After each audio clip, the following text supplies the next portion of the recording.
Hi there and welcome back to another episode of Richmond Woodworks.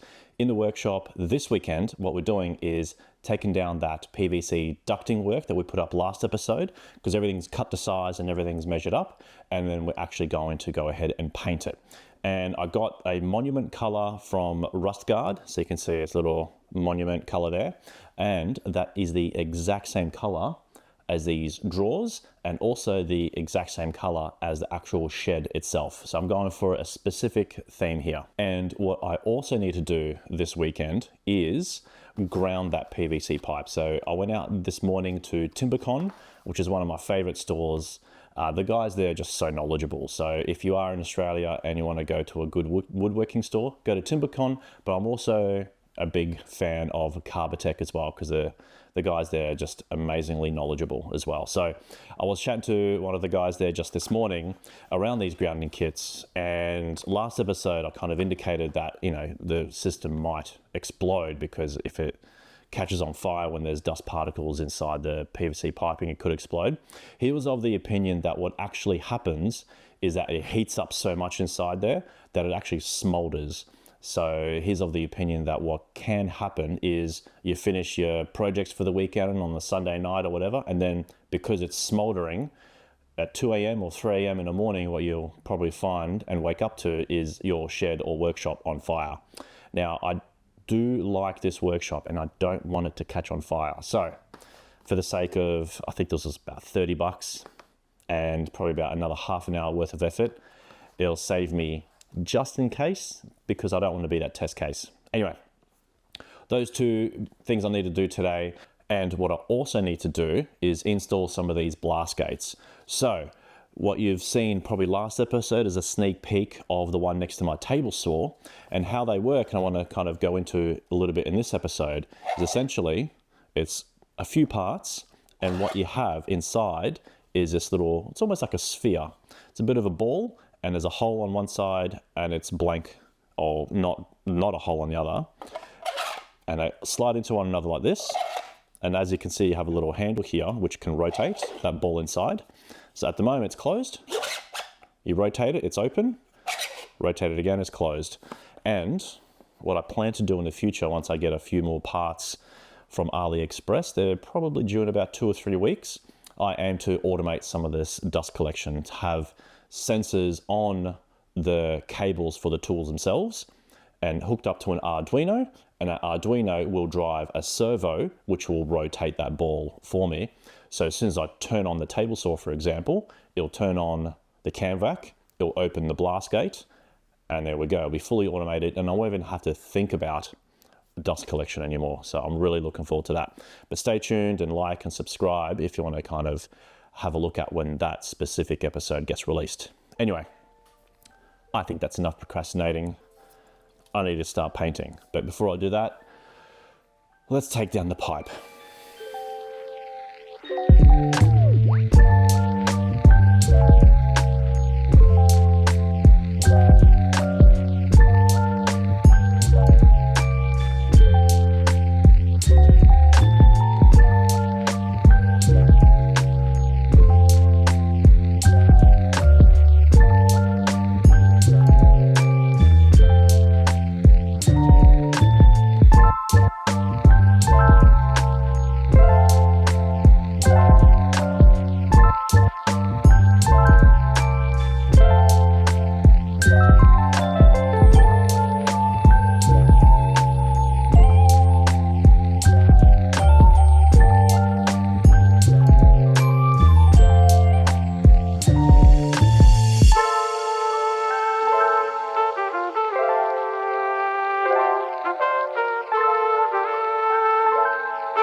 Cool, so as fun as it was watching paint dry, it did allow me just to literally sit outside in the backyard and actually just chill out for a little bit. Today hasn't been as cold as it has been. This week has just been ridiculously cold here in Melbourne. It was 0 degrees Celsius, which is I think about 32 degrees Fahrenheit. Wasn't snowing, but you just didn't want to go outside. And whatever it was, there was a barrier, a mental barrier between going out of the house into the shed, just because I didn't want to go outside in 0 degree weather for what will be about 5 seconds. Stupid, I know. Anyway, the piping is all painted. I did miss a couple little spots here and there, stupid me, but it's not the end of the world because this actual pipe is going to be going this way, so you won't actually see any of the back here. And because you won't see it, I need to run this grounding wire and kit, and this actually is going to go on the inside wherever you don't see it looking up at it, because it's actually going to be a little bit ugly.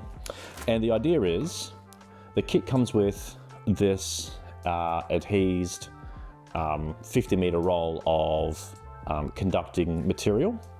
It comes with a whole bunch of little screws as well, and it comes with a wire you can earth.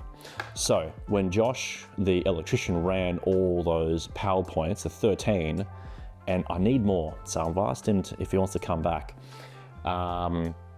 He actually grounded the shed metal components through to the electrical. And that's fantastic because as soon as I ground this to the shed itself, it's actually going to be properly grounded throughout the entire system. So what I need to do also is run this duct tape against some of these seals. So where these things join, I don't want to glue it because that's very, very permanent. And I don't want to cut all the PVC pipe and paint it all over again. But what I will be doing is running just a slither of duct tape or cloth tape or gaffer tape or whatever you want to call it, just around those seals, just to make sure the entire system is airtight, so I'm not losing any kind of pressure as soon as I turn on that cam vac. So let's get to taping, let's get to grounding, and let's assemble this in the whole thing and put it back up on a wall, and so I can actually start using it, because there's a few little projects I need to get on with.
done and dusted, pun very much intended.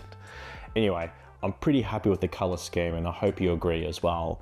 And if you do like this content, please like, subscribe, and do all those good things, and leave a comment just down below, because I do genuinely enjoy interacting with each and every single one of you.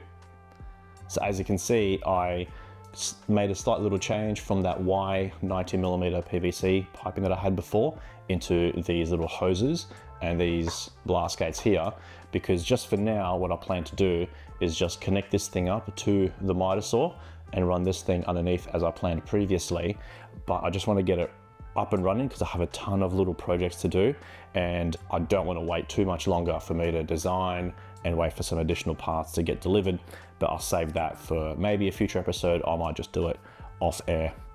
Anywho, the grounding work, and I do want to talk through that because there was a comment in one of the previous videos, and thank you very much for the comment. And I was talking about John McGrath's video on dust collection and static electricity around dust collection. And he pretty much busted the myth. And he's an electrician, so he probably knows what he's talking about far more than me. But the only thing I'm going to say on that one is that he ran the copper wire outside the PVC pipe. And essentially he proved that PVC, as we all know, is an insulator, not a conductor. And his argument was when you have the dust running through, the static electricity is inside, and you do feel a little bit of static on the outside, but it doesn't dissipate through those copper wires. Now, the difference in this system is that you still have essentially that copper or something conductive running out on the outside, only so you can connect it through to each pipe, so you don't have to run it on the inside. But the difference is, as you've seen, every single 1 meter or 3 or so feet, I have a screw running through the PVC pipe through that conductive material to the inside. And the idea is that when you have that static, it'll actually conduct through those series of screws because PVC's, an insulator. So that's the theory anyway. Please leave a comment or anything below if you've seen something that contradicts that as well. But it's done and it's dusted now, pun again. And I'm not going to undo it just for that sake, but hopefully it works. It's better than nothing, maybe, and it's better to be safe than sorry in my opinion, because I really like my workshop and I genuinely do not want it to burn down. So I have a little bit of work left on that dust collection system. I still have yet to make that CamVac muffler or trademark, if you want to call it that. Essentially, the exhaust from the CamVac is super, super loud, and you can essentially muffle the sound through a series of MDF box with a bit of baffling inside there, as well as some noise dampening material. And also what I found happening is that inside where the dust collector is, it's in that cupboard, because you have exhaust coming inside and has nowhere to escape, it starts to get pretty warm in there. So I don't want to burn out that CamVac. So I definitely have to exhaust that heat somewhere, and I have a great idea on how to do that, so stay tuned for that one in a future episode. But for now, all I do is just literally just open up the cupboard door, just let that hot air out while I'm using the CamVac itself, and everything is done. So it's not quite perfect yet. I still have yet to do a few upgrades, so stay tuned for those in the future as well. But I'm very, very happy with what I have so far. And if you like it, please add a comment. If you don't, if you have some suggestions on how I should do it, maybe a little bit better, I am all ears, and I'm happy to maybe improve it in the future, maybe make it an updated video later on. But I have a few little improvements that I aim to do for that cyclone, so stay tuned for one of those episodes in the future as well. Wow, that was a long ramble. I'm done, and that's it for this project this weekend. I hope you have all had a great weekend as well in your workshop. I'll see you all next time. So take care of yourselves, everyone. Bye.